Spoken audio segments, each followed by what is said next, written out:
big applause for Project Nightmare. That's the title he's going to pitch from studio DreamHarvest out of the UK.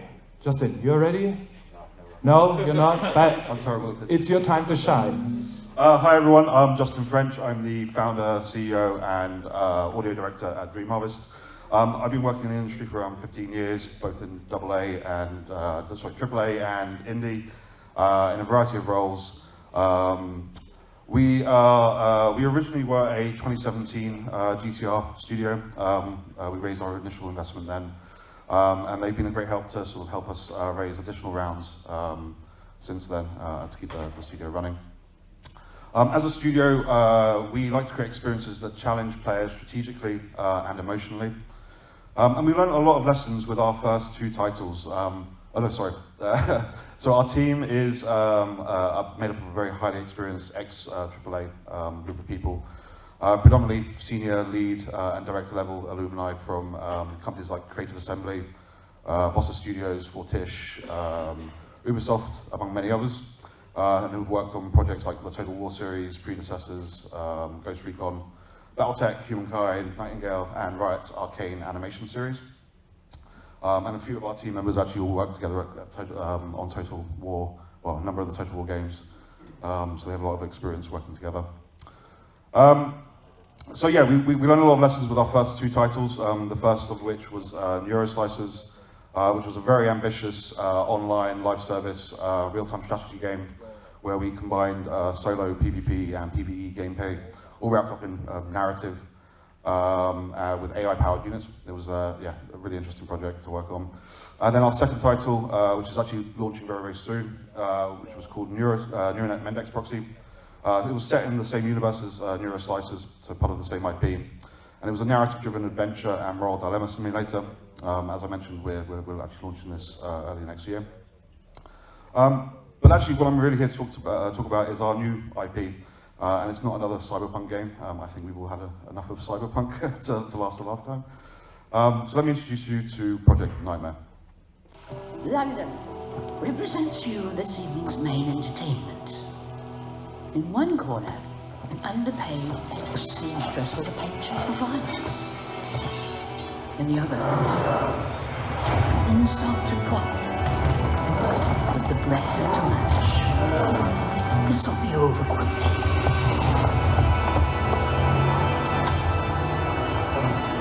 Don't you dare blink!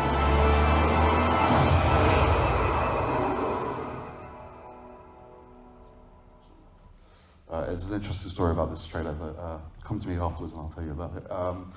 Anyway, so Project Nightmare is a turn-based tactical RPG focused on epic, visceral, and brutal combat against boss-like nightmare creatures set in an occult reimagining of Victorian London. It combines elements of Bloodborne, Monster Hunter, XCOM, and This War of Mine. You'll be taking command of a twisted group of survivors that are forced to become monster hunters, and then you'll be managing a base and preparing your hunters to strike at the beating heart of a waking nightmare. So what does this actually mean? Well, you're going to be managing your base very similar to kind of XCOM. You'll be building new rooms, you'll be managing your survivors and your hunters, preparing them, crafting new gear, etc., etc. Before heading off to the campaign map. On the campaign map, you'll see a variety of missions. These will be tied to the types of resources that you want to try to unlock.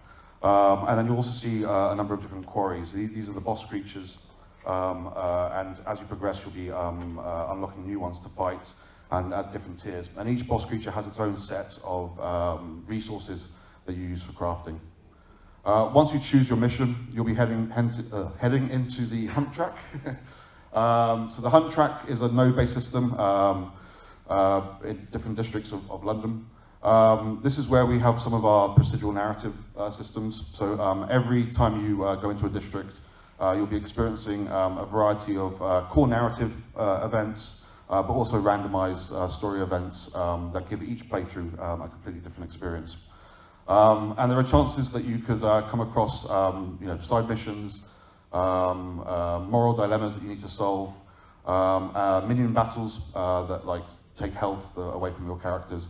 But ultimately, you're looking to try and find the boss monsters. or they might find you. Yeah. So yeah, this is just a small example of the narrative events and the minions. From there, you're heading into battle, and this is the area that we're really trying to innovate in. So there's a couple of unique elements that we've tried to introduce with our battles. Firstly, all monsters are designed with over 24 different abilities, but every time you fight one, it only takes a subset of those abilities into battle, creating a very unique, chaotic experience that's somewhat unpredictable. But eventually, once you fight the monster enough times, you will be learning those abilities. What's also unique is we have limb-based targeting. So all the creatures or the boss's attacks are tied to specific limbs. If your characters or if your hunters could disable a particular limb, it will disable that subset of abilities, making the battle somewhat easier.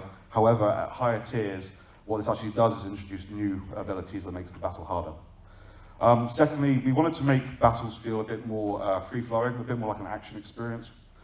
We've done this by introducing a reaction-based system, and what this does is whenever you attack the monster, depending on the limb that you attack, there are a number of reactions that the monster might do that are often quite devastating.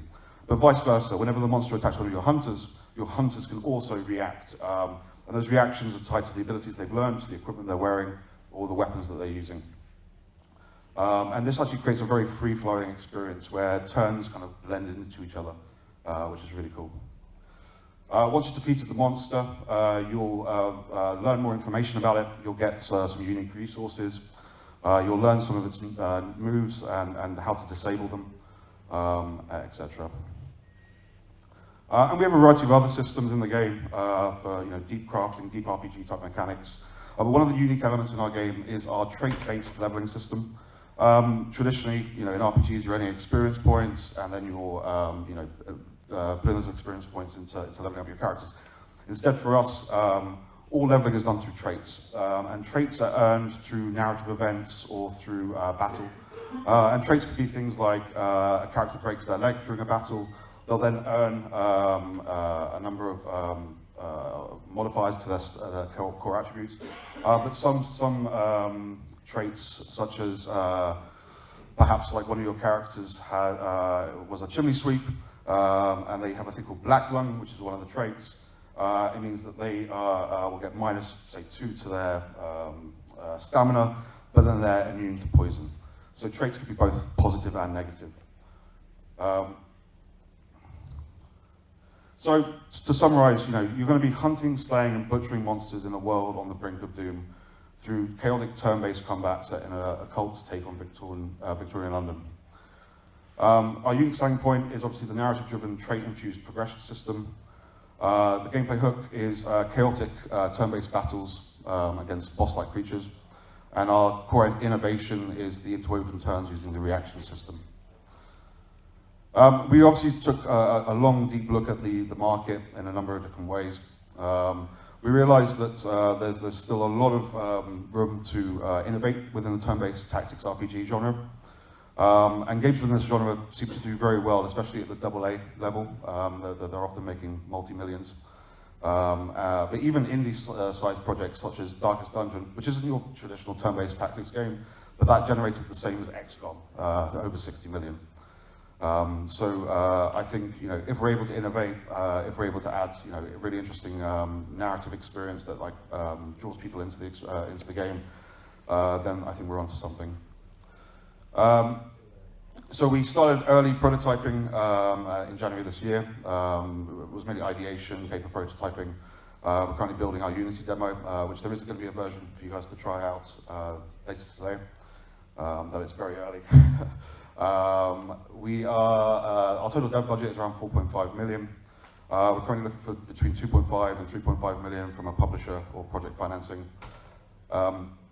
And that's it. So thank you very much for your time. If you've got any questions after, let me know.